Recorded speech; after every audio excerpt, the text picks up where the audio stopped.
काय झालं असतं? रिपोर्ट फायनल झालं असतं ना सरांकडनं येता जाता सरांना लिस्ट रिमाइंडर्स टाकले असते कॉल केले असते की वाचा वाचा वाचा इकडे गेला ना ते. ते सगळं उद्यावर केलं आता उद्या चेस करावं लागेल सरांना आणि सरांनी दिल्यावर लगेच मला विचार आहे की उद्याच्या उद्याच मी मेल करून मला टाकायचे आर्स क्लेम करायचे आहेत मला जूनमध्येच मेन प्रॉब्लेम तो आहे जुलैला नाही जाऊ द्यायचं. Namaskar, Ravji. How are you?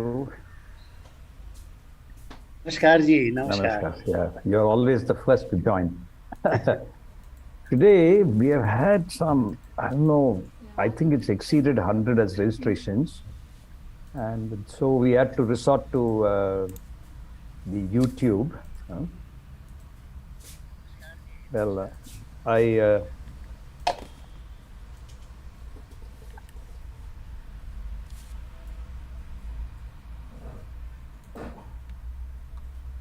Right. Yeah. So anyway, let's see how it goes because, you know, so many of them are joining in. Namaskar, Dr. Saab. Very nice to see you. Very, well, such a wonderful head of hair. That is the only thing I can show. Oh, he has told. He is Professor Hiradar. Absolutely. And we were together. He was from MS University. Okay. So we know each other since 1968. My God. And he was the head of the bioscience department here. He retired as a doctor. Wonderful. And he had sent the tadpoles in space in a Netherlands All right. experiment. Very nice. Wonderful. Very nice. Very nice. Anyway, I think this, this session started when I first heard about the book, the new book that Penguin is publishing. Then I said, we must get, to at least get the book to be known to more people. And of course, have Professor Gadgil himself talk about it. He calls it a scientific autobiography. He doesn't talk it, he just doesn't say it's an autobiography. Been working on it for many years, right? Namaskar, BK Prasad. How are you keeping? All well with you now? Yeah, okay. I'm getting better, sir. Right. Yeah, getting better. Nice. Morning, Rahul. Good evening, Rahulji. Yeah. So, namaskar ji, namaskar. Yeah. So that's how it began about 2 weeks ago. Anyway, and I've been speaking. You know Dr. Nulka well. He's also in the Gokhale Institute. Our Professor Madhav Gadgil was also there earlier on. So it's a small community here in Pune, as you know. Yeah. So let's see how this goes today. We are having, oh, wonderful. So you have turned it on in a way that you can both see it, right? Yeah. Right. Technology. Right. Yeah.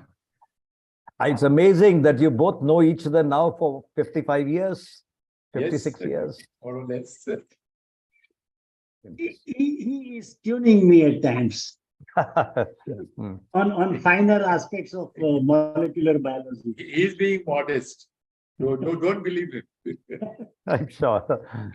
Only you should believe his science only, nothing Right, else. right, absolutely. Very nice to know that you have such deep and abiding respect, mutual respect for each other. After this many years, to have a friend is speaks a lot. Like they say, you know the old saw. About you tell me about your friend, and I'll tell you about you. So it's very nice to know both of and you. For Dr. Raval, it is that you tell me how is your library, then I'll tell you what sort of person you are. Got it. That's right. Absolutely. Oh, but I must tell you that Dr. Raval has been keeping an entire group of people in the World of Water Action Forum not just engaged, but enthralled. Every day he has something that is so insightful that everyone is hanging upon his words. So we are trying to put together his thoughts into something that will see, more daylight. The challenge. Many such sons of India are lost because their voice is not heard. I mean, their distinguished voice is not heard. They're hoping to do something about that. So now you can appreciate why I'm stuck with him for 55 years.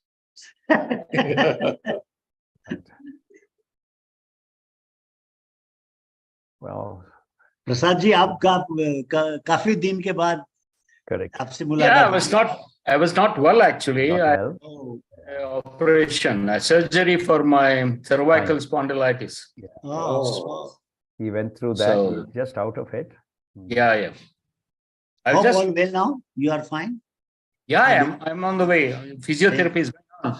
So I missed a lot, but I'm going through the programs which are Yeah, being Raviji, I don't know if you know, he's a confirmed bachelor. He's, he lives all by himself. He has a few people to assist and help him through these things like hospital and all that. Of course, he's president of of the IPA now in Bangalore. Namaskar, Gurdas Nulkar. Professor Nulkar is also here. yeah. He's just joined. Let us, namaskar to you. Oh, you have a lovely background, backdrop. Yeah. Well, thank you so much for enabling this. We will stick to what you said. I'll cheat a little. I have to speak about Professor Gadgil also a little bit because I first read his, I think I read either Fisherland or I read the other one, Ecology, in 1991. I was in Dehradun in those days. And somebody from the Forest Research Institute got me a book, a copy of it. I do remember it was by OUP at the time. I still think it's an OUP publication. So, he has had a profound influence on many of us, as you know. I don't have to say that to you. So, anyway, is he also joining? Is he having any challenge in logging in? Let me just give him a call. Because he sent me a message that he'll join in at 5:55.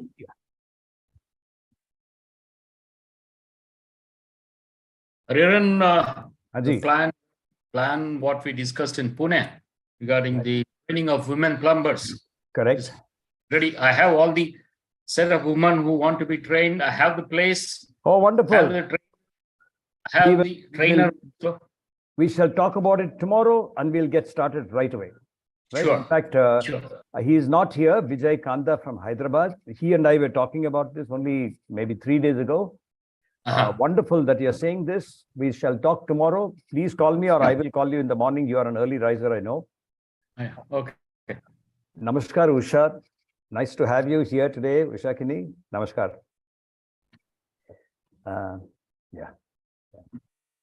Yeah, Usha used to be, so anyway.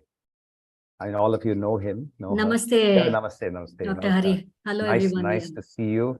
Professor Nulkar. Usha Kini was the former director of Doordarshan Kendra in Bangalore. She's been a long-time media person, electronic media person from the late 80s and all that. She's one of the early founders of course, the WOW Action Forum and so on. Today's meeting, Usha, is happening thanks to Dr. Nulkar, who is himself a student of Gadgil, who is not a student of Dr. Gadgil. And anyway, so he'll be joining us anytime. Listening to Nulkar itself was such a wonderful experience. So I can imagine what today's meeting will be. Absolutely. And good to see so many new participants. Absolutely. Namaskar to all of you. Very nice to see as many new names. And I'm sure you're all admirers, students. So, 1 minute, Hari. So, Dr. Gadgil is there and he says he cannot join. He's already on the join, but is there a admit link or something which you have? No, he has to just click the link. I mean, you have sent him your join link, right? The one I've sent him all that. He has to just click that. It's very easy. Google, I mean, in the Zoom, it is very, very easy. Namaskar, Soham. Nice to see. If all of you can turn on your videos, you're okay, because this is a unique forum where everybody has access to audio and video. We are unlike many other forums, so you can make use of it and turn on your videos if you like. There you are, Niranjan. Good evening to you. Good evening. Good evening. Many new people, as you can see, Niranjan, today. And I mean, it happens, because we have also been trying to see how we can drive this. It's been happening in the last, say, 3-4 weeks. And I'm very heartened to see, I'm sure there are many of them here who are, admirers, whatever they are, mentees, people who have known Professor Gadgil. I'm sure there are many of them of that kind.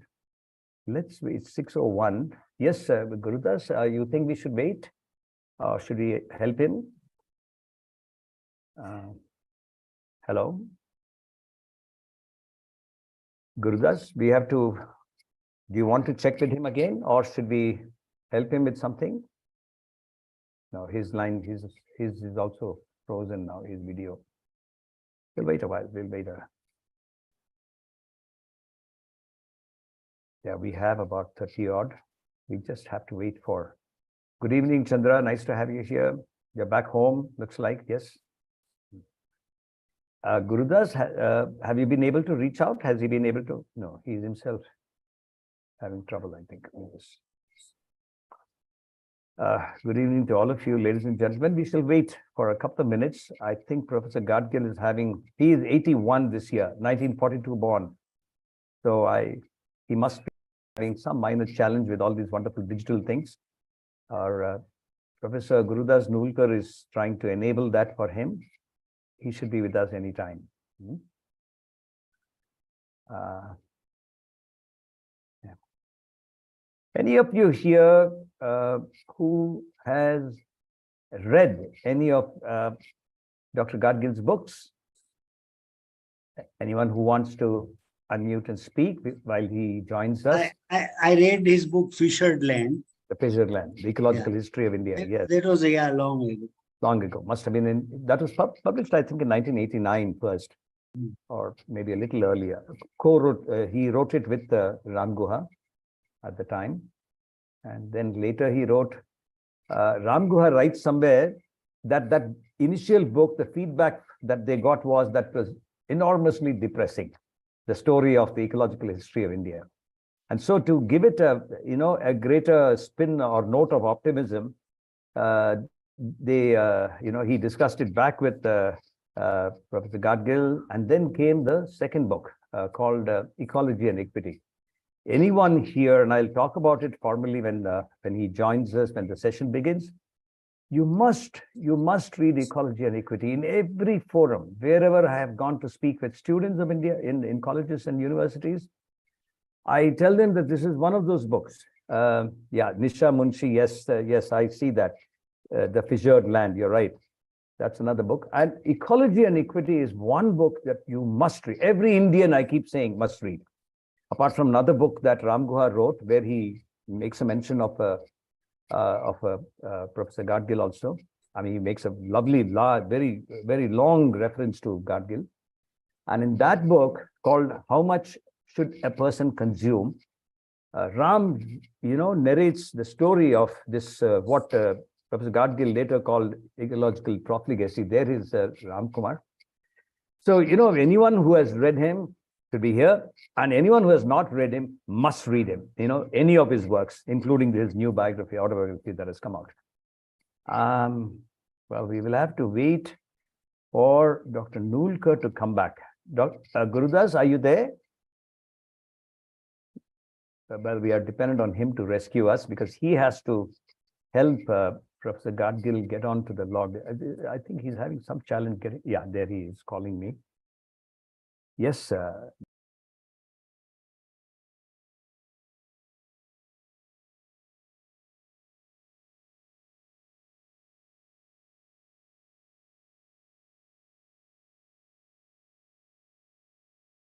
He's joining us any moment. He had said, there he is. We had actually written, as we all know, many of you here know, 5:50 p.m. But then, well, it's taken a little more time. Sayali Shetty, one is called The Fissured Land. I'll put out the names here.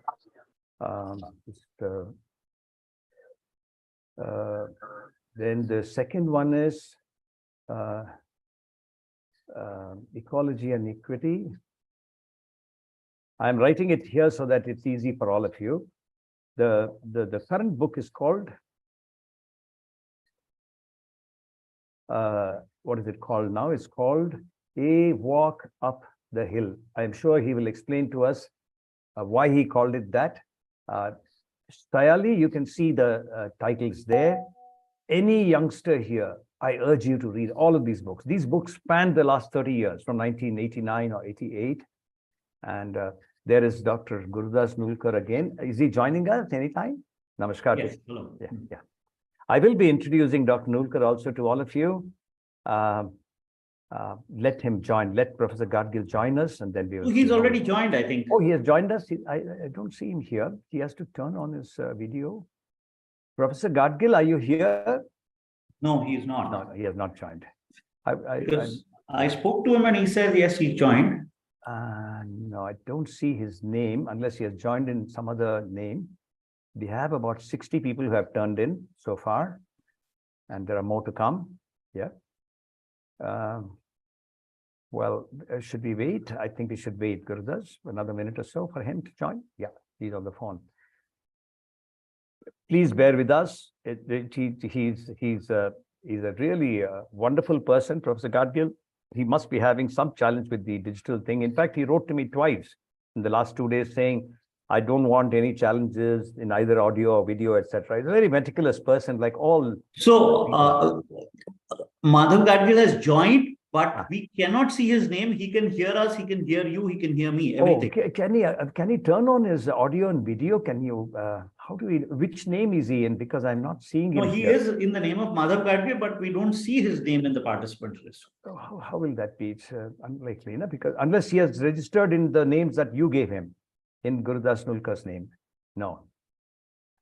It's very, very easy. Professor Gadgil, can you say hello to us? Can you? Maybe he clicked on the YouTube link. No. This was No. He has not clicked on the YouTube link. He is there. He can hear us. Right. Because I can hear. Please ask him to text in the text box, then we'll know who it is. No, he's not a person. He's a man of. Professor Gadgil, can you say hello to us? Can you unmute, please? Because if we hear your audio, yeah. Ek minute. So, okay, sir, ekach minute. Yeah, he's explaining it to him. It is indeed a challenge. So I will send him a new link. Please. I will register in his name and send. Just give me 1 minute. Wonderful. We'll I'm do sorry. that. Yeah. Well, let's use this time. Since 6:08, we are 60 people here today. Anyone who has known or has had a brush with Professor Gadgil and who wants to share with us any insights, anyone here. This is, as you know, a very unique forum where everyone has audio and video rights. Anyone would want to turn on your audio and speak about. Hari, Yes. Hari, may I? Yes, Niranjan. It'll be nice to have you. I have not read his book. But one of the snippets from his book is that the Western Ghat is about 850 kilometers from north to south. And in width, it varies from 25 to 35 kilometers. A very rich source of flora and fauna. And there are creatures who have not been named. So if you step on it, you can give it your name. And yet this wonderful piece of land is getting divided due to various reasons. I agree with you. Sure it does. Sure it does. Anyone else who wants to say anything about this context of Professor Madhav Gadgil today? Gurudas, have you heard from him? Yeah, okay. No, I just registered in his name. Now he'll get a mail and I'll ask him to join. Wonderful. Thanks. Well, there we are. Anyone else? Let me also tell you that, Dr. Nulkar himself, who is from the Gokhale Institute today, he used to be in the Symbiosis Institute in Pune some years ago, maybe a year ago. He left and joined in here. And he's been studying, working on the two rivers, Mula and Muta, of Pune, the two rivers which feed the city's water supply. In fact, when we spoke maybe 5-6 days ago, maybe a week ago, I requested Gurudas to see how we can get Professor Gadgil to speak of not just ecology, environment, but in the context of water. And many of you here know that 80% of India's renewable annual water is for agriculture. There is about 7-8% for water of the kind that you and I need in our apartments and offices and IT. Unmute Kela. There you are, Professor Gadgil. Yes, sir. You are there. Yeah, we can see you. Namaskar, namaskar. Namaskar. Thank you. And you can hear me? Yes, very clearly, sir. Okay, okay. Thanks. The technology barriers have been overcome.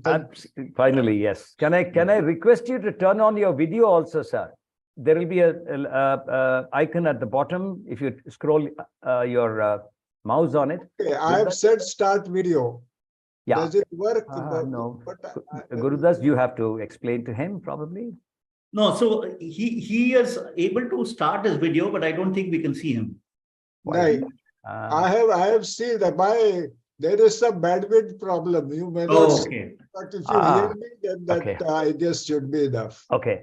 Professor Madhav Gadgil, namaskar to you, and great honor and privilege to have you here.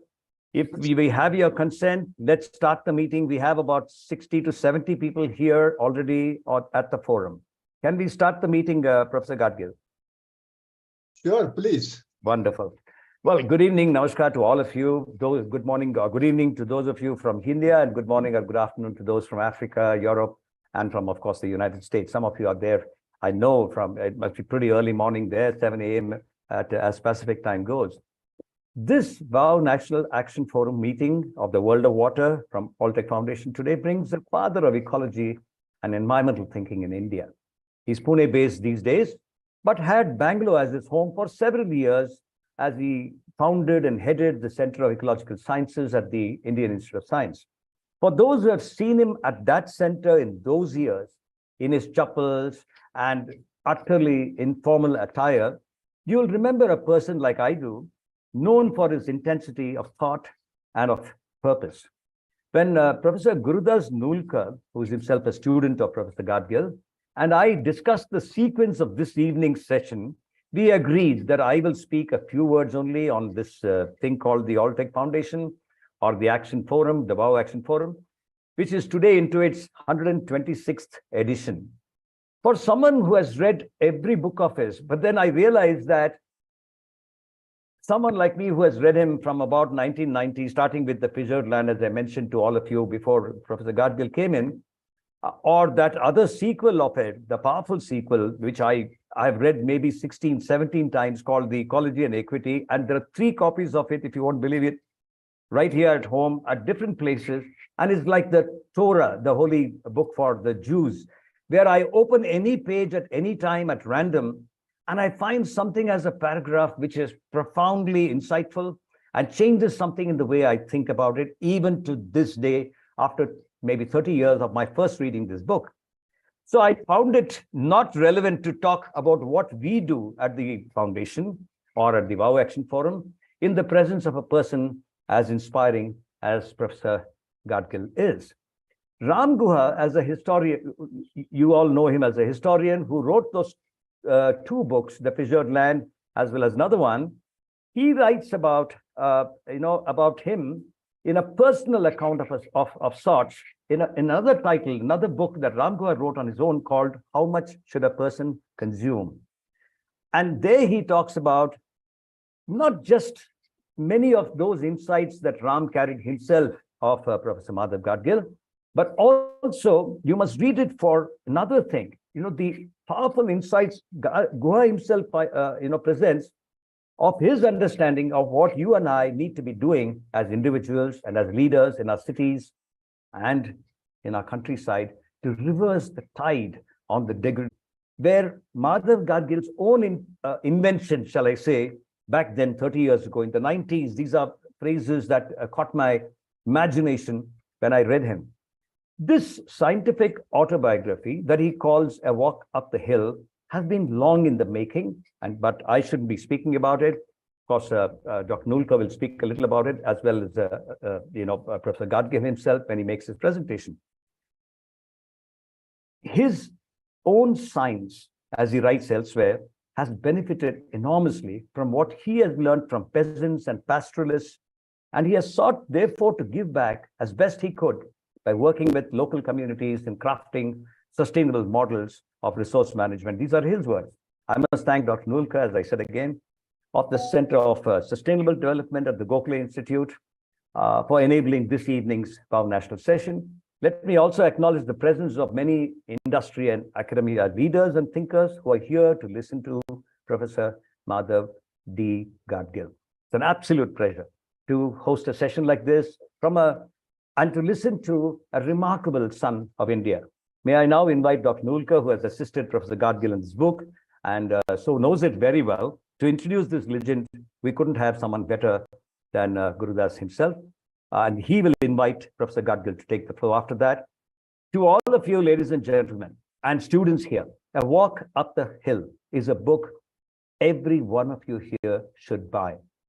Not because Professor Gadgil has written this, but because it will offer you such immense learning and insights into our country. On the chat box, you'll see the Amazon link to the book appearing twice or thrice because there are people who join later and so on through this hour and plus that we are going to be together.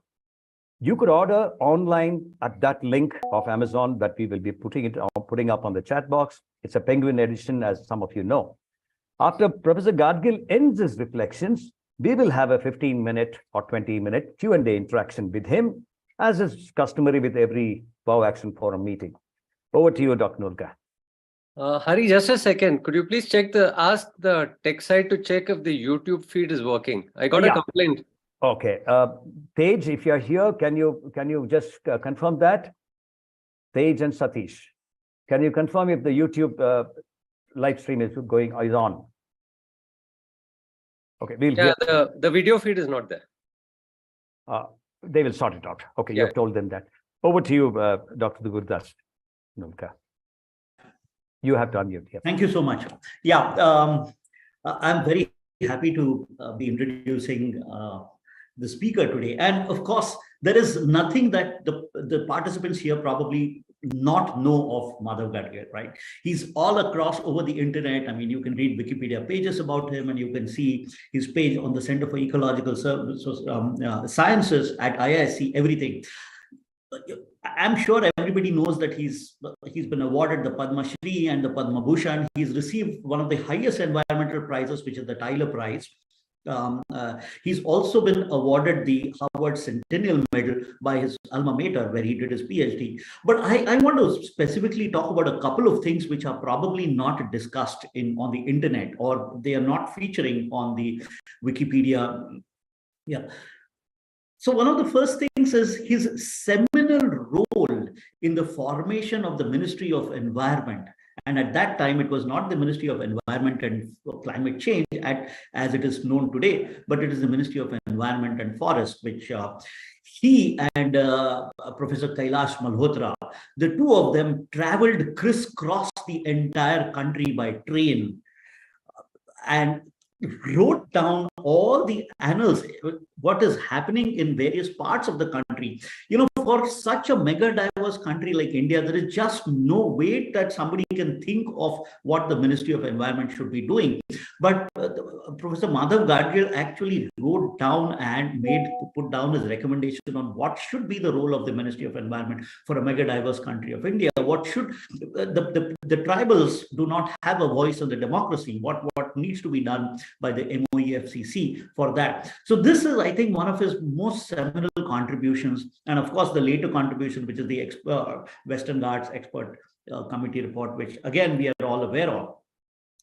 The second thing which is not known about him is the kind of love that the local people have for Madhav Gadgil. Right? If you go to Gadchiroli, if you go to Kerala, if you go to the tribal parts of northern Karnataka, where he's worked with fishermen, fishing communities, Goa, I mean, you think of areas in India and you will have people, grassroots people, admiring him for his thoughts, for his conservation principles, for his ecosystem, ecosystem services, livelihood, integrating livelihoods into conservation, all of that. And I think he's far beyond his times that we can ever think of. We are probably unable to grasp what he's trying to say in the Western Ghats report. So I'm kind of just overwhelmed to talk something about him when he's there in and listening to me. So I think I'll just stick to these two things which are not written in Wikipedia, and I would now invite Professor Madhav Gadgil to start his talk. Gadgil sir, as he's very fondly known in Pune, and Gadgil sir, please. Yeah, I know that. Namaskar. Cannot start your video, but yeah. Well, thank you very much, Hariharanji and Gurdas, for all those kind words. I am flattered, but anyway, let me talk about what has fascinated me my whole life, which is the hill range of Western Ghats. There are many other things. I have spent time with Bhattis in the Jaisalmer desert, and with Chandi Prasad ji in the Garhwal Himalayas, and with Kukis in the Manipur, who are now today very much in news. But above all that, it is the Western Ghats that has fascinated me all my life. I was born in Pune, which lies, as the crow flies, some 30 kilometers to the east of the crestline of the Western Ghats. And I was born the year Mahatma Gandhi asked British to Chodo India. The movement, the Quit India movement started 1942. And early years, in the uncluttered landscape and in the clear skies from the terrace of my house, we could see the whole crestline. And what the Marathas are very fascinated by, the hill forts of Shivaji, Torna and Sihagarh and Rajgarh, all of those one could see on the horizon. And my father was very fond of trekking. He was very fond of bird watching. He was a good friend of Salim Ali personally. And our house was very close to one of the spurs that come from the Western Ghats onto the Deccan Plateau, and Vetar Hills, which are the highest point of Pune, were some 2.5 kilometers from our house. And from a young age, my father took me for walks on the Vetar Hills, and I learned before I could even read to identify babblers and quails and partridges and doves and all sorts of shrikes, all sorts of birds that he familiarized me with. He liked to take us in the vacation times to various hill forts of Maharashtra. So I was, walking along all the crestline and those hill forts from a very young age. And in the monsoon, he would take us on rides to where the monsoon was in full fury, as close to the crestline as one could get, say, on the Pune-Mumbai road, and so on. In any way, so it is these Western Ghats, and what is their special feature? Their special feature is that they obstruct the southwestern monsoon winds as they come off the Arabian Sea onto India's west coast. And the winds rise up, so there is cooling down of the water vapor and intense cloud formation, and on the crestline of the Ghats, you have copious rainfall, up to 8,000 millimeters of rainfalls in various places on the crestline of the Western Ghats. So all this water, some of it, of course, flows down to the coastline, but quite a large proportion of it flows through major rivers of peninsular India, Godavari, Krishna, Kaveri, and they are the water tower of peninsular India. very interestingly, where these rivers originate, traditionally, the region has been protected as large sacred forests. Trambakeshwar for Godavari, Kshetra Mahabaleshwar for Krishna, Talakaveri for Kaveri, and of course the rivers are venerated. There was certainly attempt from early times to tap into that water for various purposes. Now, Pune, where I was born, as I mentioned, the Peshwas had on the boundary of Pune, a place called Katras, a large tank where they, with a barrage, stored this monsoon water and with protected aqueducts supplied Pune. But there were no major dams. The first major dams in the British times was apparently also very close to Pune, Khadakwasla, which was built, I believe, in 1848 or so. But the real large-scale building of dams tapping the Western Ghats water started with the Tata Hydropower Company.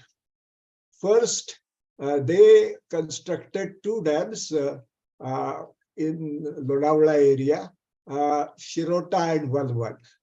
Now, the localities were inhabited by shifting cultivators and pastorals, very unorganized communities, and the Tata simply encroached on their habitat. They did not offer any compensation. They did not offer any permission. They simply encroached and built the dams, and the poor people left scattered from there. Then they started the Mulshi Dam. Now, Mulshi is again west of Pune, close to the crestline of the Ghats, and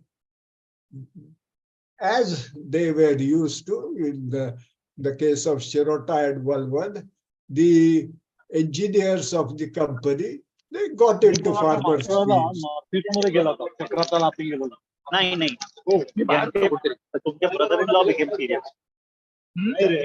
Is there some problem with my speaking? Sorry, is there some problem hearing me? Gurudas, you need to go on mute. Please explain to me. Can you hear me, or what is the problem? Sorry, Professor, we can hear you. There was some dissonance. It's sorted. You can go ahead, please. Shall I go ahead? Yes, please. Yes, Professor. Please go ahead. Yeah. Okay. So, when they came to Mulshi, it was an area extensively cultivated, famous for its rice, very fragrant Ambe Mohor rice and so on. They got into farmers' fields, again without asking them any permission, and started digging trenches. Now, here, of course, they ran into a very different situation from the Walwal Shirota dams earlier, because although locally the peasants cultivated, most of the landlords, they were from Pune.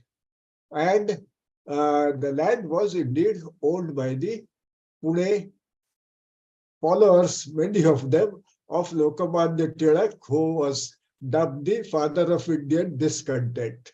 So, in his, he had this newspaper, Kesari, or the Lion. Anyway, amongst other things, Tilak had been sent for 6 years by the British under the Sedition Act for writing an editorial saying that has the government lost its mind.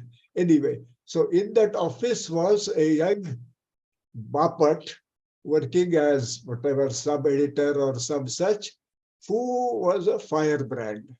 He had in fact been educated in England, where he had come into contact with revolutionaries who were thinking of armed revolution in India. Anyway, he was not involved in that way armed revolution, but he was a firebrand, as I said, and on returning to India from England, he had joined Kesari, and he became involved in organizing this anti-dam protest. And fondly, the Pune citizens gave him the title of Senapati. So he is well known to this day as Senapati Bapat. He was quite a public figure in Pune. He lived for a long time. He passed away some years ago. Anyway, so Senapati Bapat led a very spirited and well-organized resistance to the Tatas, taking over the lands without offering any compensation, without any negotiations with the landlords. It was a very effective protest. It has been termed the first anti-dam movement of India. It started around 1915. It collapsed in 1920. Regretfully, it collapsed because Mahatma Gandhi supported Tatas rather than the Mulshi landholders. Anyway, so this is, as I said, the beginning of these dams. After this resistance, possibly because of the difficulties now that Tatas encountered, and the British government also did not want to get involved, till the independence, there were no further major dams which were constructed. After independence, Pandit Jawaharlal Nehru declared that these dams were the temples of modern India, and a whole series of temples, so to say, began to be constructed. Amongst them was the Koyna Dam. Now, this is Krishna is the major river. Koyna is one of the main tributaries of Krishna, and it was the remotest, in a way, the remotest valley of Western Ghats, and with very high rainfall. And a hydroelectric project began to be constructed on Koyna. I believe it is yet even today the largest hydroelectric project of India. I had, at the age of 14, a very interesting conversation with my father, which was, so to say, beginning of my understanding of the environment development conundrum. There was some commission which was involved in these Maharashtra, or that time it was Bombay state, the irrigation, the hydroelectric project monitoring. My father, D.R. Gadgil, as Hariharanji mentioned him, he was an economist. He was a member of the commission. I was his youngest son, and he enjoyed my company. I was 14 years old, 1956, and he took me along for the meeting of this commission. He said, "You must see Koyna Valley, and it's a lovely forest." As I mentioned, he was very fond himself of bird watching and in general of nature. He was a nature lover, and of course, at the same time, egalitarian economist. He was a very cheerful man normally.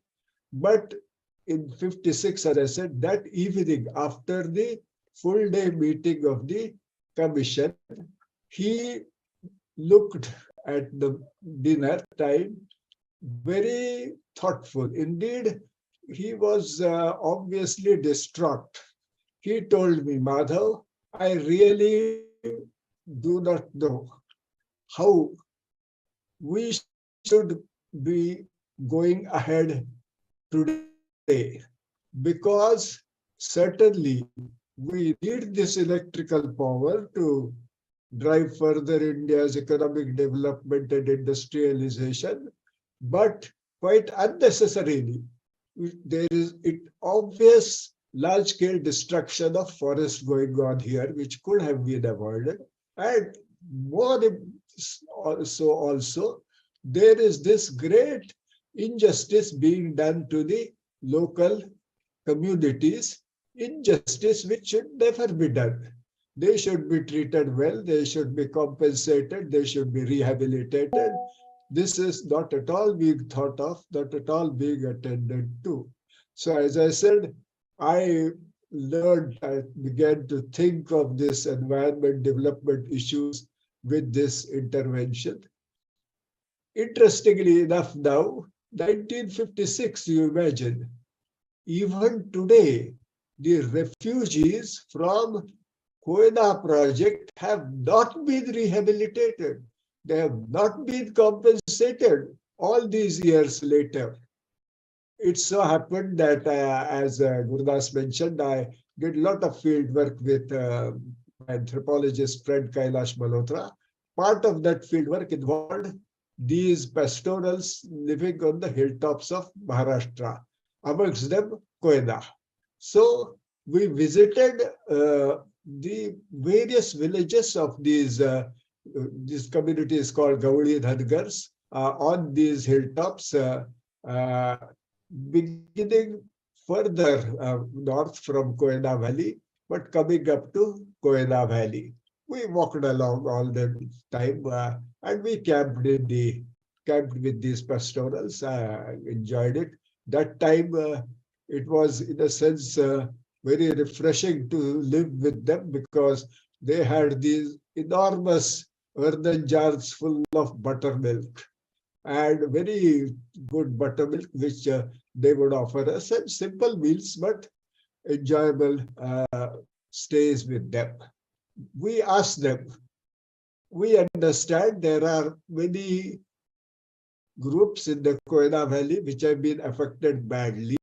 Which is the worst affected village? And they said there is a village called Gundicha Mar. So go to Gundicha Mar. Okay. So we started walking towards Gundicha Mar. On the way, we met at one village where we inquired. There was this young woman who said that, well, her parents come from Gundicha Mar, so she will take us there. Okay. So we walked with her. The area was rendered treeless all along. And in fact, it was some 5 kilometers, a fairly long walk, more than an hour on the hill. And Malhotra said that only in a place like this would a young woman walk alone. There is nobody else in sight, with two vigorous young men like you and me, not caring the least bit. She was chatting very merrily. So we reached Gundicha Mar. Her parents, they gave us a little bread and garlic chutney, which was all they could afford. And then it was dark, and suddenly the village was completely engulfed in darkness. They said that they could not afford kerosene to light even a single lantern in the village. So they earlier came from a village called Deur, which was in the valley, and they had each family good number of buffaloes and a good bit of paddy land for cultivation. They were very comfortably off, and now they were totally impoverished.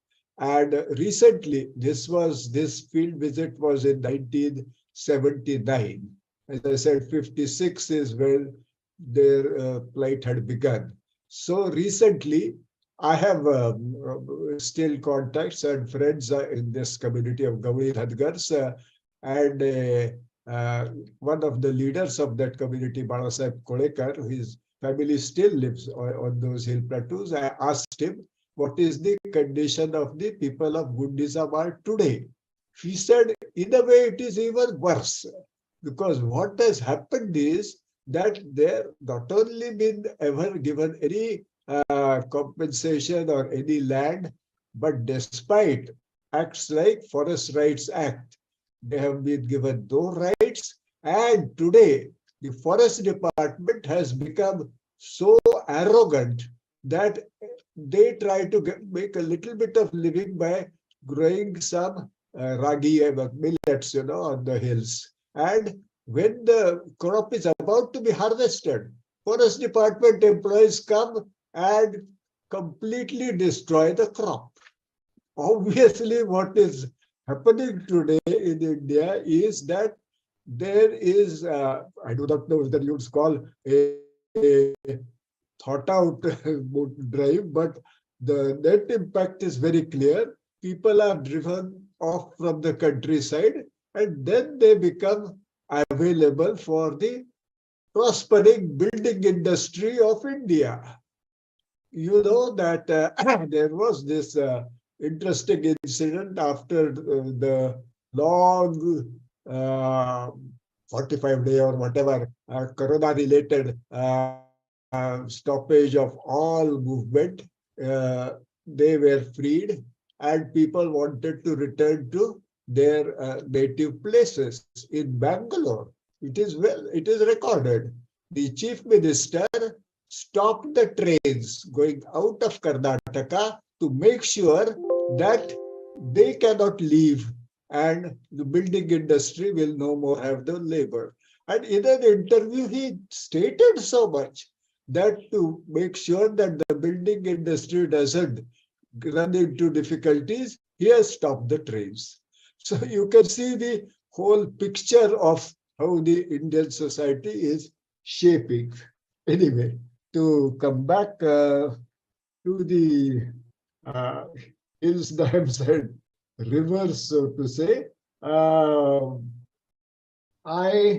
let me tell you about another experience. This is related to, two experiences, fine. One is to Silent Valley in Kerala, the source of the river Kuntipura. That Kuntipura is Silent Valley, and Kerala Shastra Sahitya Parishad, led by M.K. Prasad, had led a movement to critically examine the implications of this Silent Valley project, and variety of implications. Very interestingly, there was an interdisciplinary team. M.K. Prasad was a botanist, and then there was an economist, an engineer, electrical engineer, and a nuclear engineer, anyway, and an agricultural scientist, some 4 or 5 people. That interdisciplinary team had carried out a careful examination, showed that for Kerala's power, there were many very valid options such as energy conservation, and that the project was really unjustified.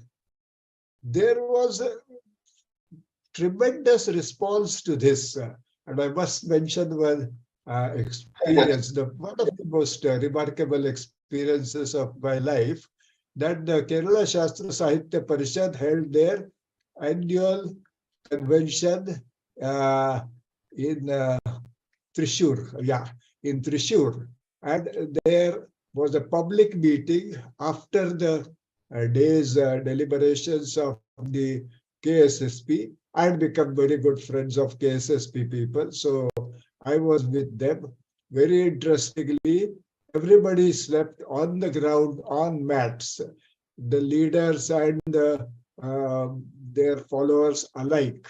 And I slept with them on one of the mats next to actually M.K. Prasad, who was my good friend. Then in the evening, I attended this, what they call People's Parliament on Silent Valley. And there was such vigorous participation and debate, and really large number of people. It's a big ground that some temple in Thrissur, where this parliament was held. So with this, of course, later the project was dropped. That's another story. I did not go into that right now.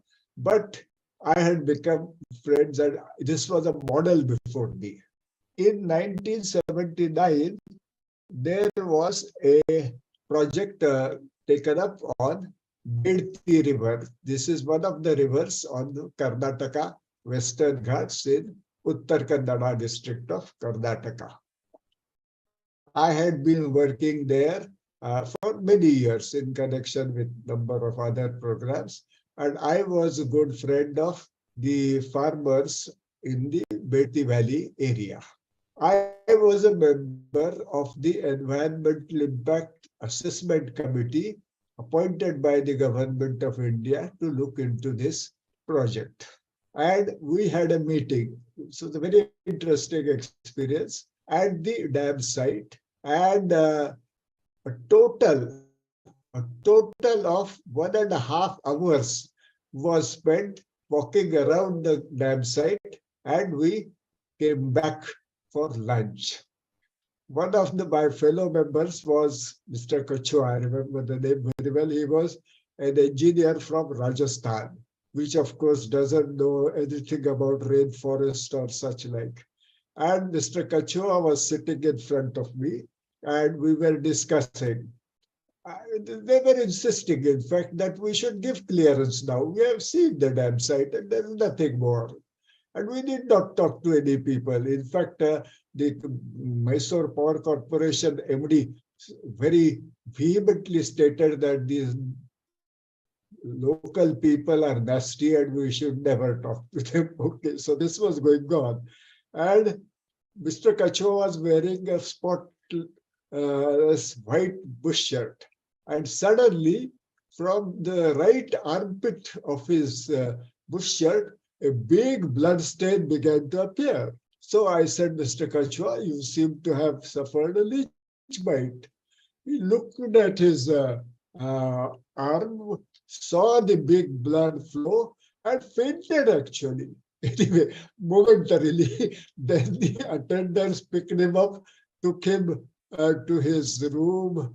Then they stopped the blood flow. You know, the leeches, they pump an enzyme into where they have punctured to drink the blood, so that it is painless. And after they are gorged, they leave, and the blood continues to flow because of this enzyme they have pumped in. Anyway, so with some turmeric powder, you can stop it. So the attendants had stopped the flow. He came back and he sat down. And meanwhile, I had picked up that blood-gorged leech from below the table and put it on the table. And I said, Mr. Kachua, this was the creature who had preyed on you. He said, you mean to say these rainforests are habitat of such horrid creatures? And there are crazy people who say that these rainforests must be saved. I said, yes, I am afraid. And one of the crazier ones is sitting in front of you anyway. So that was how I was forced. I was the youngest member of that committee at that time to sign a report clearing the project.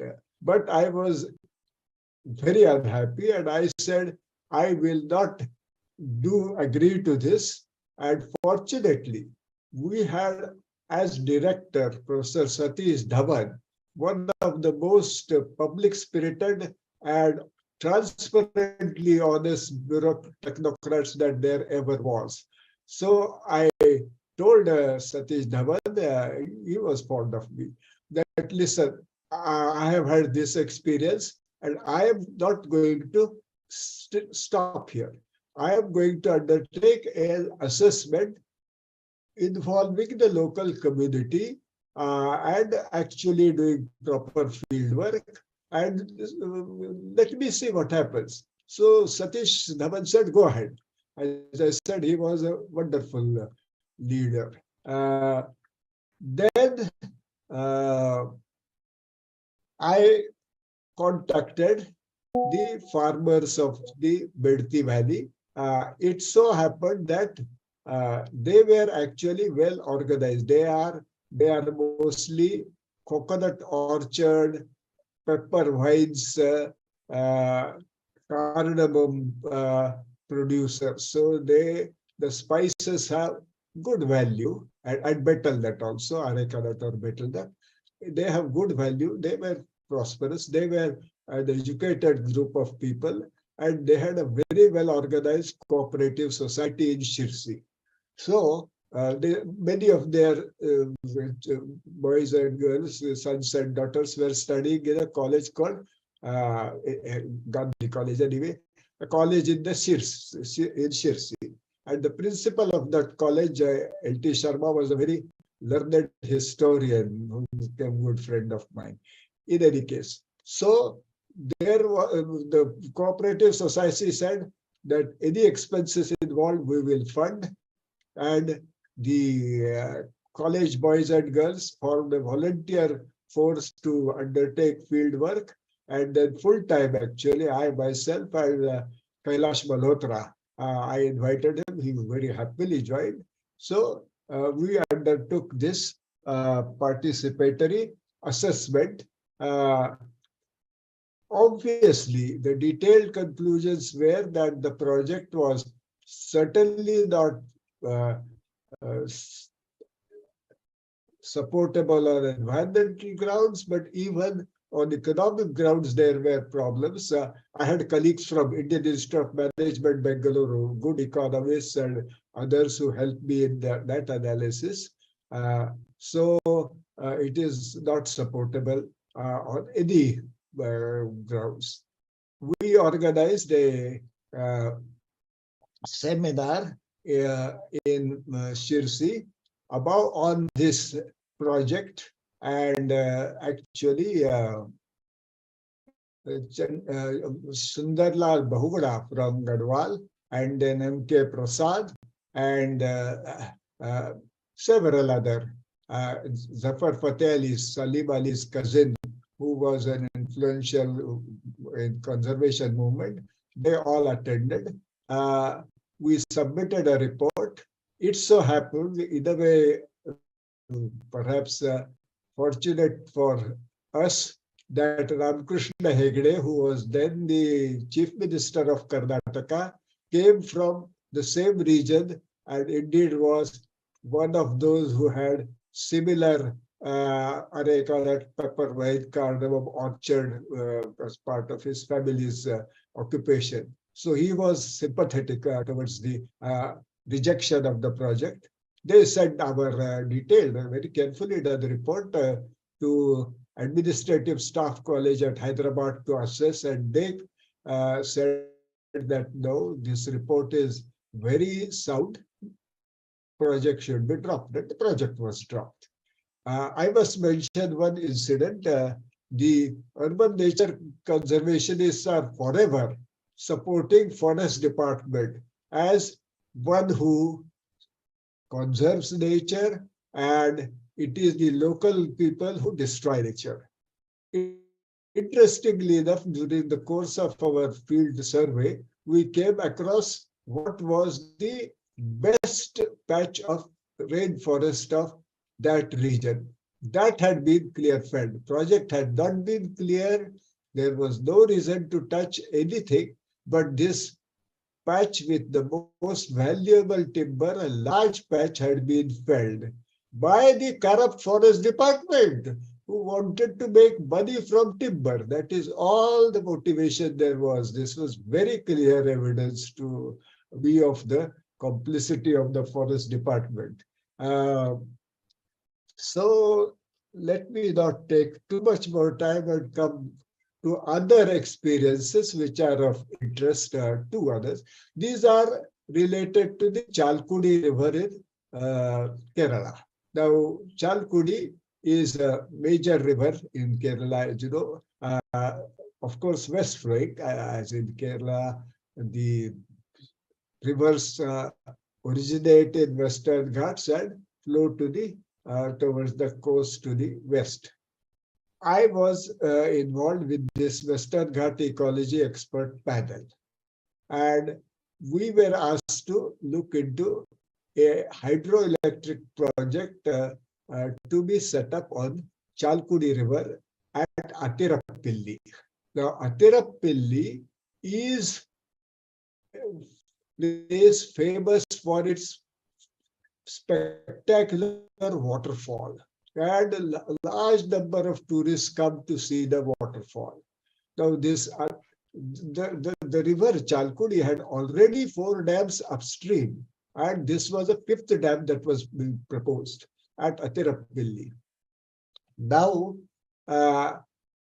the local Gram Panchayat of Atirappilli had almost unanimously, I think it was some 15 against 1, some such of the members, resolved that they do not want this project. Other groups had also in the vicinity at the local level, Gram Panchayats and so on in the vicinity had said they don't want this project. Nevertheless, it was being pushed through. There was, like the Kerala Shastra Sahitya Parishad, a organization, River Research Center, which was primarily working on issues related to this Chalkudi River. And they had prepared, using the Right to Information Act, by the way, a good analysis of the various pros and cons of the Atirappilli project, which they made available to us, and it was made public, in fact. And there was good public support for dropping the project, as I said, amongst other things, because it would dry up the waterfall, and all the tourist income that was coming to the village would vanish, and there would be other problems also. Anyway, so we held a meeting at Atirappilli with many people, and then we held a meeting where we invited the various proponents and opponents of the project. Amongst them, the Kerala Electricity Board people and so on. They all came for the discussion. We had a long discussion. The River Research Center presented their findings, and it was clear that what they had said was great validity. I requested the Kerala Electricity Board people to present their viewpoint, counter these findings. Then there was also Kerala State Biodiversity Board, other groups to make their points. They all kept quiet. Actually, sorry, the Biodiversity Board supported dropping the project, saying that it had very valuable freshwater fish as well as gallery forest biodiversity. But the Kerala Electricity Board people kept very quiet. It was clear they had no counter argument. So then why was the project being pushed? Well, it was in the interest very clearly of the building lobby, whatever construction lobby. There can be no other possible conclusion. Anyway, finally, as I said, we submitted this Western Ghat Ecology Expert Panel report. There was a lot of opposition, but interestingly, only in Kerala, the Kerala Shastra Sahitya Parishad translated it in Malayalam, and being available in the local language, lot of people read it and knew what was in it, and there was growing support for the project. Then in 2018, there were these great floods of Kerala, in particular in the Chalkudi River. Serious floods which led to huge destruction of property and some loss of life. The River Research Center groups had been actively monitoring what was happening to Chalkudi. They were pleading these floods, I think, were around mid-August, the really bad floods. They were pleading since late July that do not keep storing water in the dams upstream of this Tirupalli and other areas. Release gradually some water, because if in early August there are heavy rains, as are very likely as per the climatology, very likely, then you will be forced to suddenly release the water, and there will be disasters. This was completely ignored by the authorities, and there were certainly serious damage, except that fortunately, because local people were listening to what RRC was telling them, they had taken some precautions. So the damage was not as much as it could have been. Anyway, so with that, very interestingly, the tide has turned even further, so to say, in view that what I had been pleading, and I mean, of course, as I had colleagues on the Western Ghat Ecology expert panel who agreed with me, who had been pleading, that had some serious validity and must be now taken on board. And this is why I think today there is a very good reception to what I am trying to tell. And as you mentioned, there is this book. It has already been serially published in Matrubhumi Saptahik, one of the most widely circulated periodicals of weekly this thing of Kerala. It has had good reception. So the Matrubhumi publishers are publishing it in Malayalam, and I must say that it is very heartening for me that I have so many friends that apart from the English edition that will be published by Penguins, there will be Marathi version which I have written. I enjoy writing in Marathi, but my friends have translated it in Konkani, Kannada, Malayalam, as I said, Tamil, Telugu, Bengali, and Hindi. So along with English version, these 8 Indian language editions versions would also be available probably around mid-August this year. So I thank you very much for introducing the book also at the beginning, and thanks a lot for listening patiently to me, and I would be very happy to react to any comments and answer any questions or whatever you would like me to do. Thank you. I am at your disposal. Namaskar. Thank you, Professor. You're very humble, amazing recount. Let me start with Dr. Upendra Raval. Ravalji, you've been around listening to many of these conversations here. What would be your thoughts, reflections, questions, insights, whatever you want to share with Dr. Gadgil, Professor Gadgil? You have to unmute, sir. It was really very informative, and we didn't know much of the history of the structures. But ecologically speaking, sir, the rivers are said to be arteries of the planet, and dams are coronary blocks. What are we doing in name of civilization? In fact, the atmosphere for dialogue between the government and someone like you, if focused on such projects like say floodplains, riparian zone, they are the organic bridges between the land and the river. You can compensate 5,000, 50,000 tribals. Can we compensate a river or compensate a planet?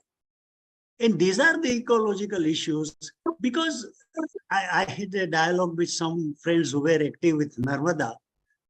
On one hand, you talk about 25,000 tribals, and the chief minister would say, I have to look after 5 crore of population, give them water and power and employment, etc., etc. So the whole argument on economic front will be easily defeated. Can we compensate the planet if these are rivers are the arteries? So these are the areas. If it is, I would like to learn from you, sir, if any such thoughts were part of the dialogue with the government. Thank you. Professor Gadgil, your thoughts, sir? Well, sir, of course, as you are saying, the natural course of the rivers and the floodplains and the meanders, in fact, in the river, they are all a part of ecological endowments which are very important.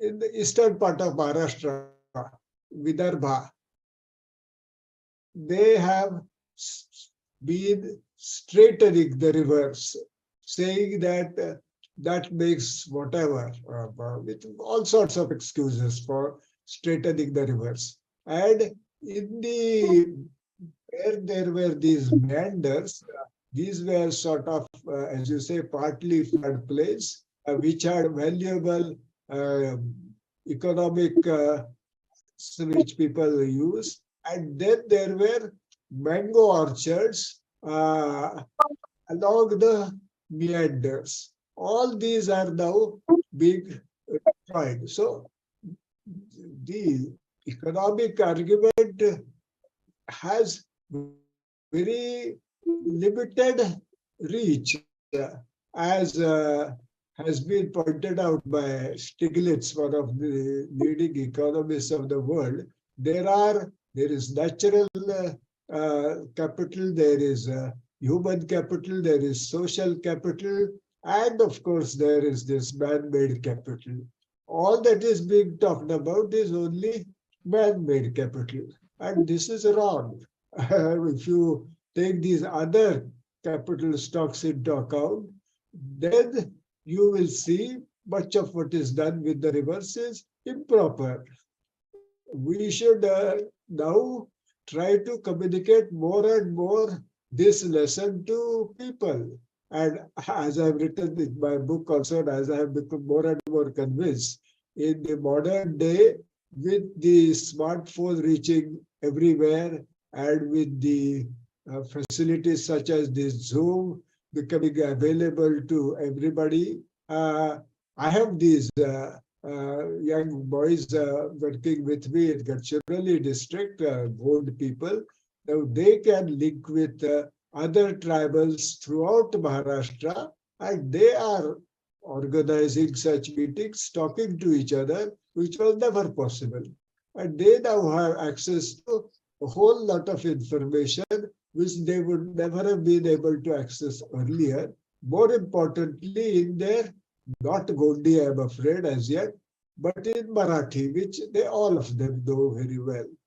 Because more and more, these smartphones have the Indian language facilities, and indeed, the statistics is that 80% of the conversations that go on using the smartphone are in Marathi or Hindi or Bengali, whatever. So that kind of thing has changed. Translation from English to Marathi has become more and more effective. So people are getting equipped with knowledge and ability to organize themselves. Maybe, these other factors will slowly be grasped by people at large, and there would be a movement to broaden the argument beyond just the narrow man-made capital-based economic argument. That's the one hope I have, and I'm quite optimistic. Glad to hear that, Professor, that you're optimistic about it. Rahulji, any quick response before I turn to Sri Santan Gopal? In my limited understanding, sir, soil came first and gave birth to rivers. But through meandering and floodplains, rivers fulfill their obligation to produce soil. Rivers are the soil manufacturing factories of the nature. and dams and straightening, etc. And of course, the riverfronts. I'm really lost. I mean, how government comes out with this kind of projects, which are anti-ecological. It's not favoring A or B, Right. or that's not the point. Sure.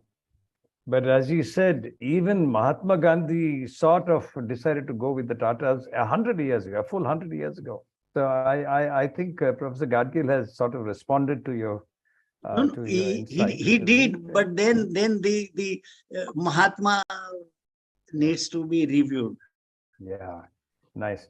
Professor Gadgil, you talked about Chalakudi. There is a young lady here called Anu Varghese. She says she's from Chalakudi. She writes in the chat box and she says, I would like to know, Gadgil sir, views on some areas. She says she's from Chalakudi. Then, with growing demand of energy and the scenario of climate change, what kind of energy generation should India have to focus upon? Because hydroelectric projects have less emission compared to fossil fuels, would you recommend we have more hydel dams? Then she says, India is, Western Ghats is one of the biodiversity hotspots. So do you think our youth have enough orientation towards nature, which your generation had the privilege of having? People who choose conservation have to struggle a lot compared to others in corporate jobs.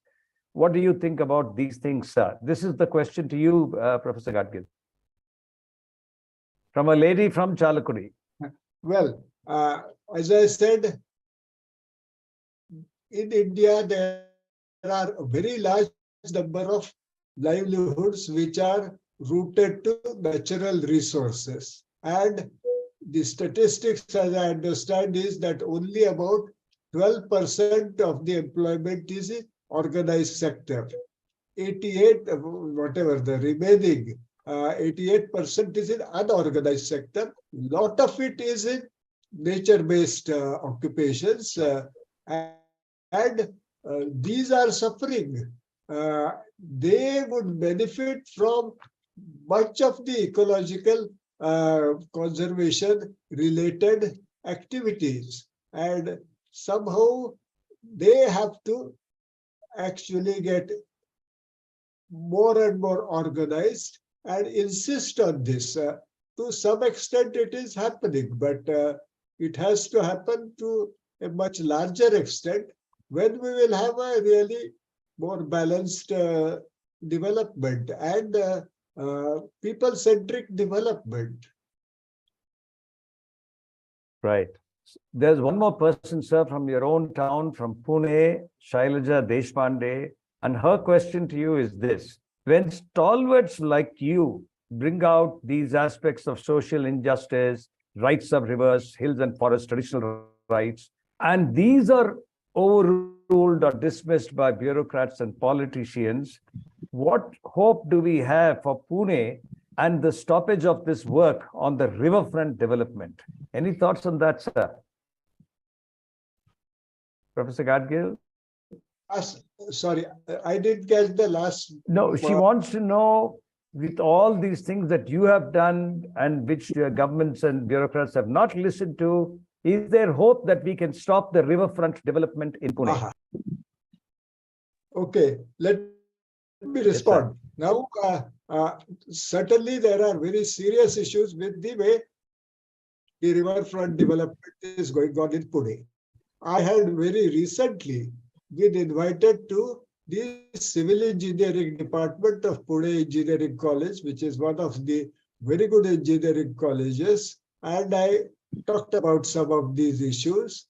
And indeed, a number of civil engineers, in fact, very strongly endorsed the view that the way the Pune's riverfront is being developed is completely wrong-headed, and that they are, some of them, they said, are in fact trying to present alternative viewpoints and so on. So very competent technical people are also saying many of these things, as and I hope, that it will have some impact. What would your advice be for all the youngsters in Pune, sir, who are trying to stop this project? Yes, I think there is a good movement building up, and as I said, it has to be the younger people who now have to take the lead and actually make things happen. Agree with you. One more question for you. There is one young professional who wants to know from you, how do we put an economic value to nature, or for even a simple thing like the economic value of a tree? What would your insight, simple insight be for young professionals, sir? I'm the expert in this. Actually, my friend Gurudas is much more than me. I mean, he is. I am not. Okay. Now, Gurudas can also say. But as I said, Stiglitz, Joseph Stiglitz, a Nobel Prize winning economist, very respected, has provided a good framework. There are others who are providing the appropriate framework and to be understood and put to actual use in looking at these questions. I got it. Mr. Santana Gopal, if you are there, you could say hello first, then Mr. Santana Gopal. No, he is muted. He is another person who has been working on water and governance, Professor Gadgil. So I thought maybe he will have some thoughts to share or some question to ask of you for the benefit of all the other viewers here. Santana Gopal, would you want to speak up, please? No. Okay. He must be having some... Sir, one question, can I? Yes, Rajan, please. Professor, world over there is a trend for dam dismantling. There are more than 8,000 dams in Europe under dismantling program, and 2,000 have been dismantled, and the benefits visible. Any such consideration is given in India? Thank you. Very good. Professor? Actually, sir, the River Research Center, which I mentioned, they have a good technical expert in this area, hydrology, irrigation engineering, and so on, water resource management engineering. And as part of our Western Ghat Ecology Expert Panel report, they have made certain suggestions, including what kind of dams may be dismantled. So those suggestions are there in our panel report. You may kindly look them up. Sandeep Aniruddhan, you have been working on cities, water bodies, and governance. Anything that you would want to ask or share with Professor Gadgil? Good evening, everyone. I'm having a bit of a camera problem, so I'm not on the video. See, our primary concern is this. I'd like to dumb down questions so that general population understand it.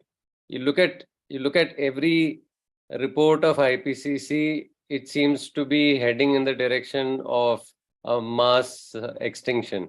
If you look at 1980s, they said it might be 200 years away. As we got closer to 90s, it says maybe another 100 years away. And now the IPCC reports pretty much are pointing at a scenario where we're looking at a mass extinction in probably the next generation, if not ours. So as things get bleaker and bleaker, my question is, how do we get 8 billion people who are living on this planet to stop being so stupid and start recognizing that nature is at the core of our existence? We have only one planet, and to sustain ourselves, we need this planet to survive.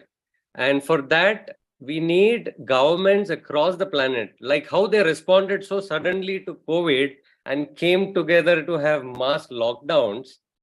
Couldn't they exercise the same sort of urgency when all the scientists across the world are saying, if we destroy the planet, we have another 20, 30 or 50 years to live on this planet?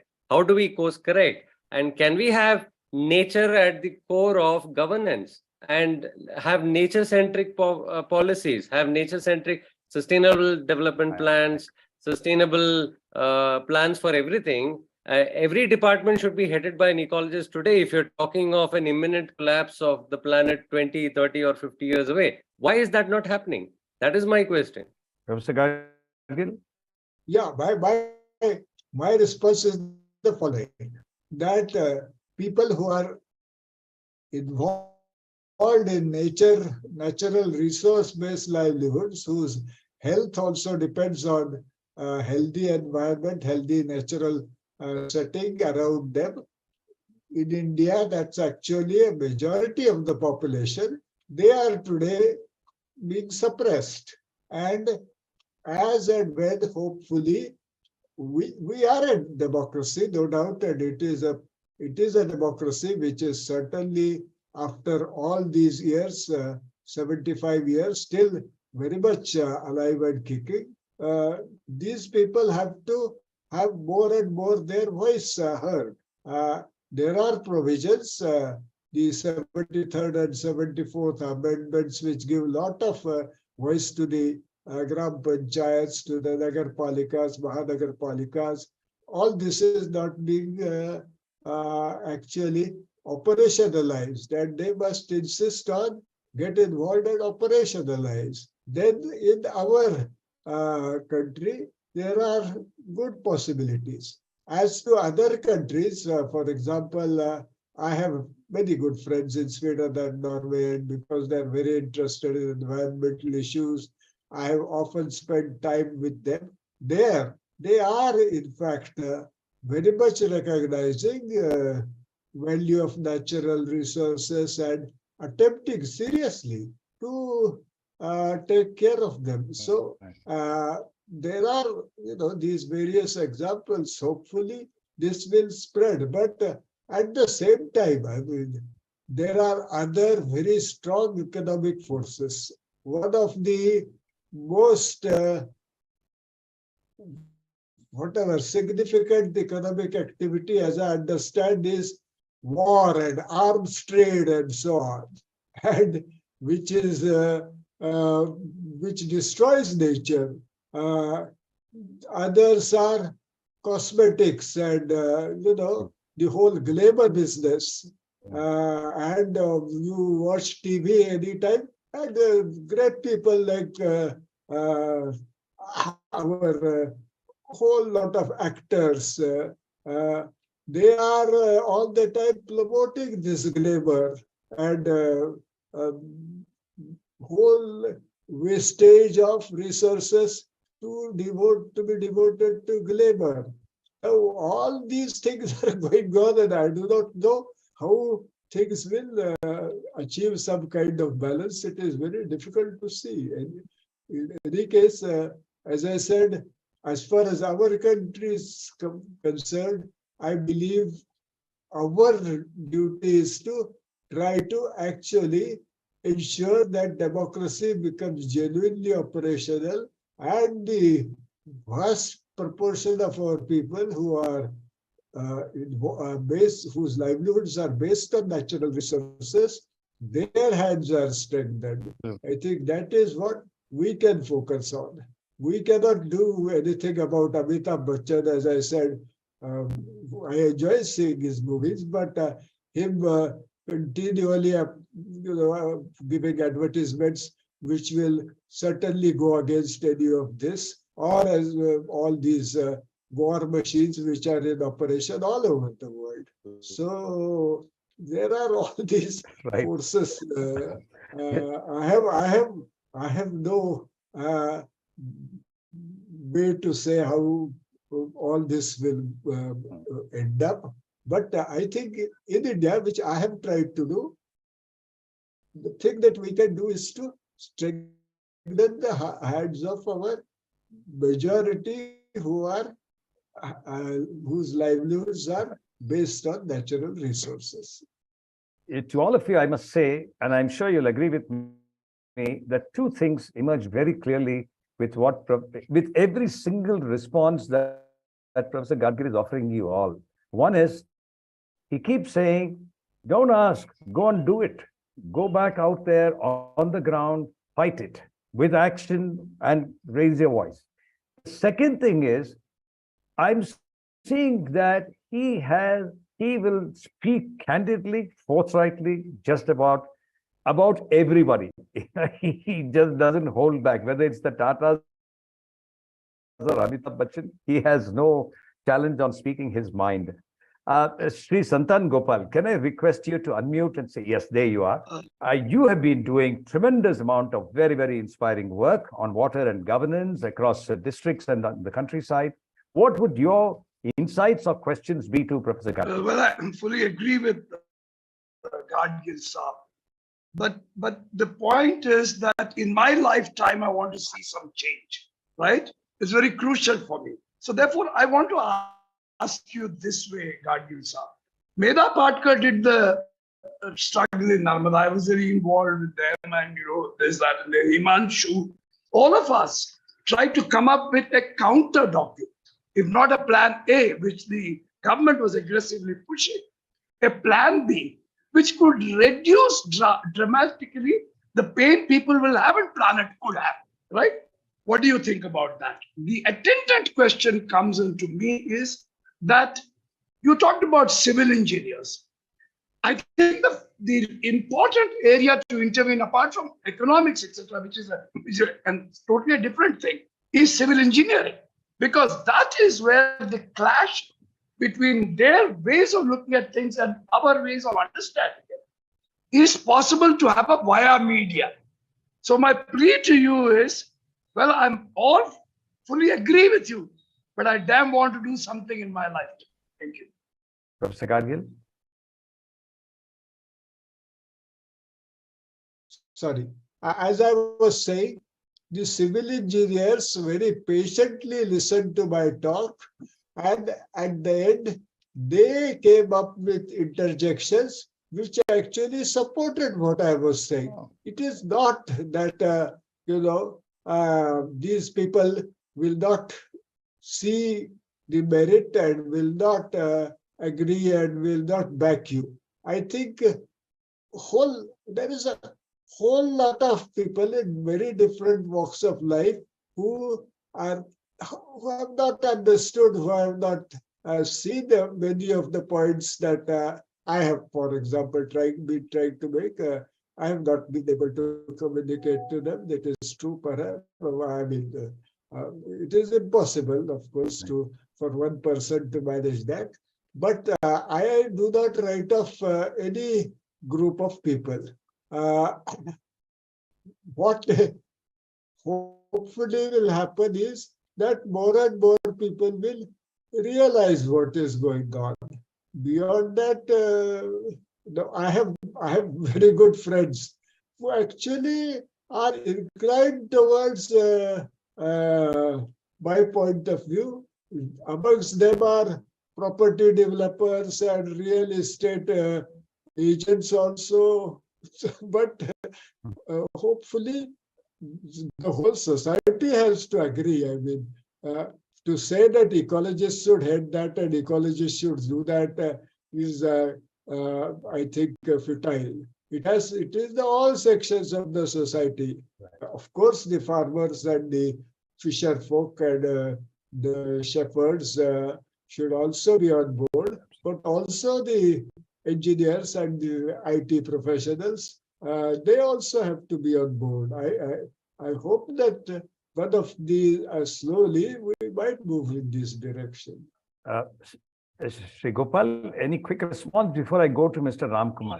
What I was trying to say, sir, is that while we can make these propositions and they sound very nice, truth in its value, etc., I still want to want you to answer me about the Narmada struggle, where a civil society effort was made to have a plan B, right?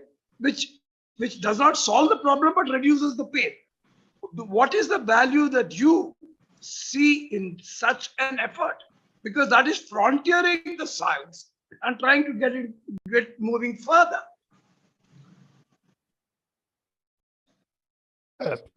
There are some issues with Medha Patkar, I admire her and her approach. I tried many times to tell her that she should also be thinking of all these laws, as I said, for decentralization of governance, for getting people involved in actually taking actions through acts such as Biological Diversity Act. But I'm sorry, she is not interested in any of that. And she has for a long time continued along a certain track and not broadened her perspective. And well, it is up to her to decide, of course, but not seeing the merit of actually organizing the people involved properly and getting them to really take the lead. Hari, thank you, sir. Thank you for that very candid and forthright response on Medha ji. I agree with you that, and Gopalji, I'll only say we will leave this here. You have raised a very profound question, something that has agitated many of us in this forum. And I think Professor Gadgil couldn't have said it more candidly and brutally, if you ask me. Sri Gopal, is that fine? We will ask Sandeep to talk after that. I'm listening to you, Sandeep. We'll come to you. Yes, Santan. Thank you, sir. Thank you. Yes, Sandeep. But before Sandeep, Ramkumar, Mr. Ramkumar, would you want to say something? You have raised your hand. Yeah, sir. Very good evening. Wonderful insight onto the ecology by Professor Madhav. Great learning. See, as Professor Madhav is rightly brought up, finally, it is a nature-based solution in the ecosystems which are going to help us in economically sound approach. Being from Kerala, I was also watching the Salem Valley project. Even the fantastic Idiki Dam project is also being monitored very carefully. Because anything goes wrong with Idiki, there are so many towns which are getting lost in it. Now, coming to the problem, the city dweller, maybe like me, wants water. Where do I get water? The time has come that each one of us should have our own water. It is possible, easily possible.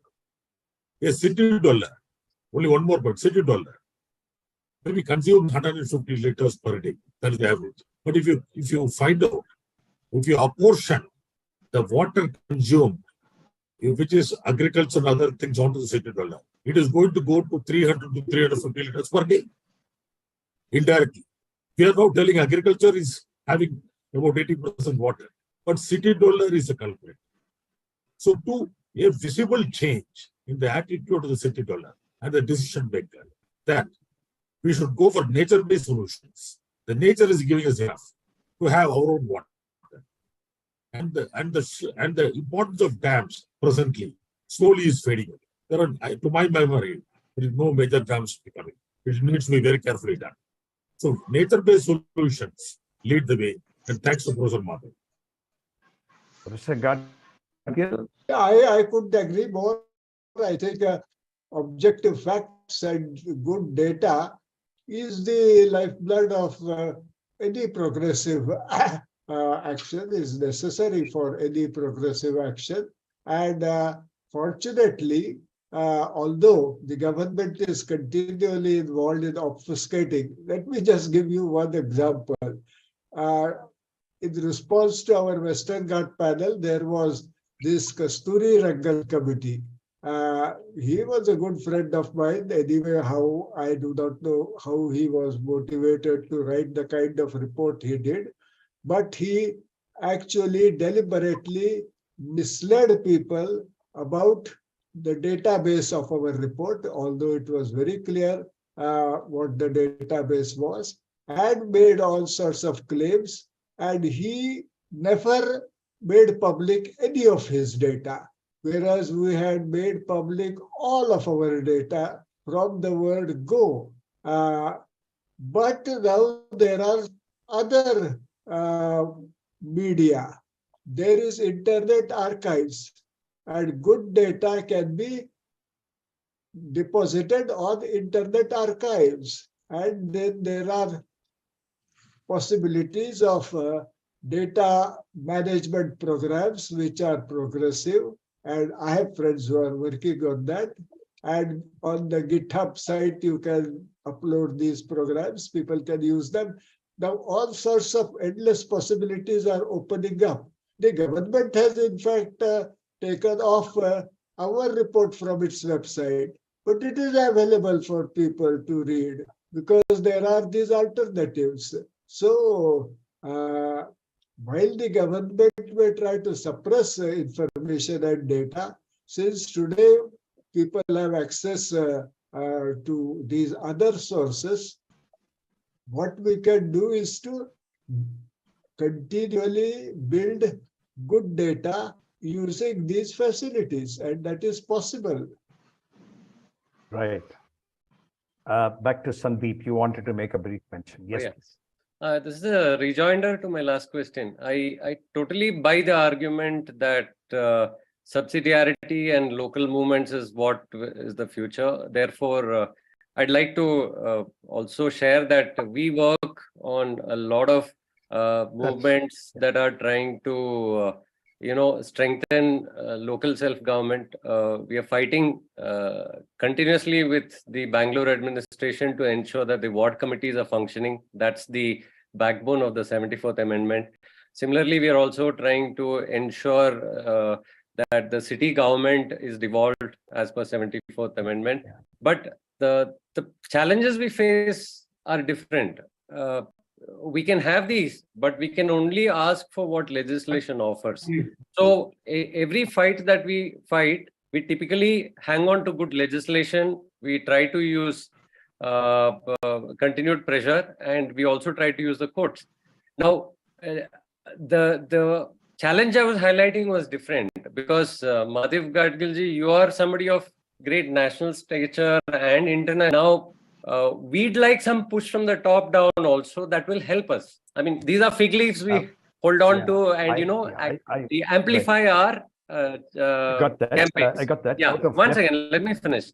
So in this context of climate emergency, what we'd love to see from people of your stature and your networks is to bring pressure on the government to declare a climate emergency and say a kind of guideline for all governments to follow. Now, we saw that happen in COVID because COVID was viewed as an emergency. Therefore, the government came down, and I mean, all of us disagree with what they did, but that is possible by government. So if we see climate emergency as an emergency today, they can actually bring this kind of action to bear, and people like you can guide the government on what it should be. That's what I meant. Yeah. Now, this analogy is quite false. In British times, for example, when there was the plague outbreak, the British acted with great speed and force to stop the spread of plague, because they were afraid that plague will get to their cantonments and affect them. Same way with the COVID, the powers that be were afraid that they will come down with corona and they will therefore be in trouble. They are not at all concerned about the climate because they know very well that directly they are not going to be affected.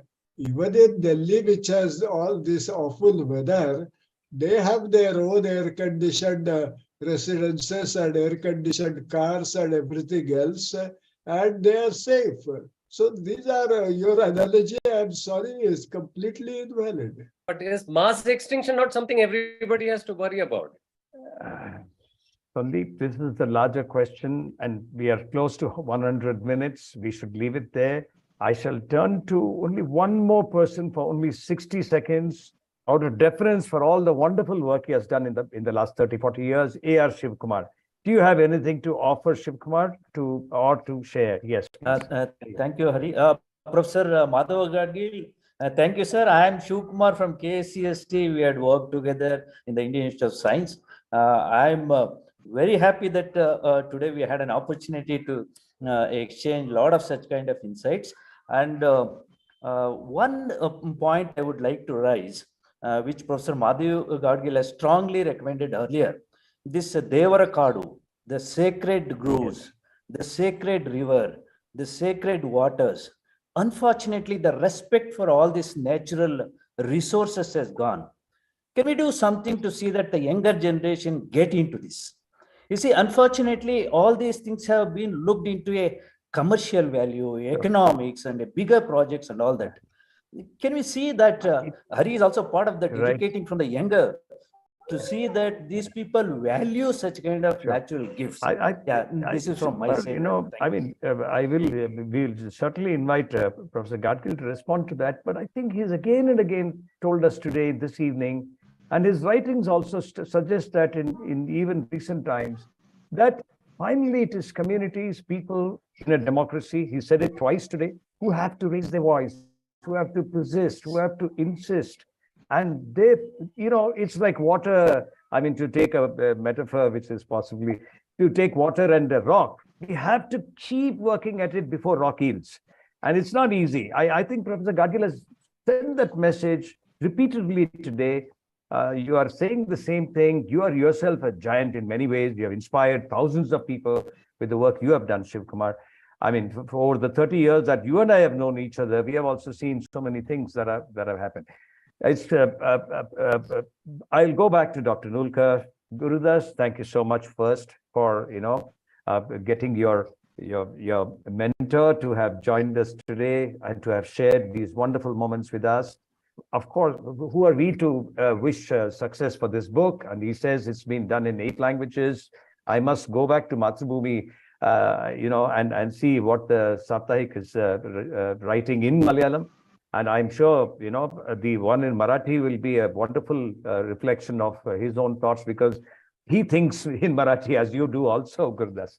Yeah, please absolutely. offer some last sets of notes. We close after that. I think, you know, Professor Gadgil has always been saying in India that all public documents must be translated in all the languages to have a democratization of information. And what better way to walk the talk than to publish your own autobiography simultaneously in so many languages. I think this is the epitome of what he's been advocating all this time. Thank you, Professor Gadgil. I'm sure many Indians will be thanking you for this, that you know, you've made available all your experiences and the wonderful mega diversity of the nation, the social, cultural, and the biological diversity to so many people. Thank you so much for being with us. Professor Gadgil, thank you so much for having me, and I thoroughly enjoyed. I'm sorry the video didn't work, but I found out that maybe I have bandwidth problems on my computer. But otherwise, I think the camera on your laptop needs some fixing. Thanks a lot for everything. Yes, thank you so much. Grateful to you, sir, for having, you know, shared your delightful thoughts with nearly 100 people today. And this program goes on the YouTube also. And I'm sure Gurudas Nulkar will send somebody to your house to fix the camera on your laptop, sir, one of these days. I believe that is the challenge, nothing else, you know. Otherwise, your voice and your audio is coming out very loud and clear. Thanks once again, Professor Gadgil, for being with us. I am sincerely hoping, I have already bought a book, copy of your book. I'm sincerely hoping that this book will make a difference to many more younger people, just as your first 2 books made a difference to things I did in the 90s and in the next 2 decades. Thank you so much for being with us here, sir. Good evening to all of you. And good morning to all of those from the US. I know that some 4 or 5 people are here. And thank you for staying through this session today. You have a good day there, while you all have a great week. And thank you so much. Thank you. Thank you. Thank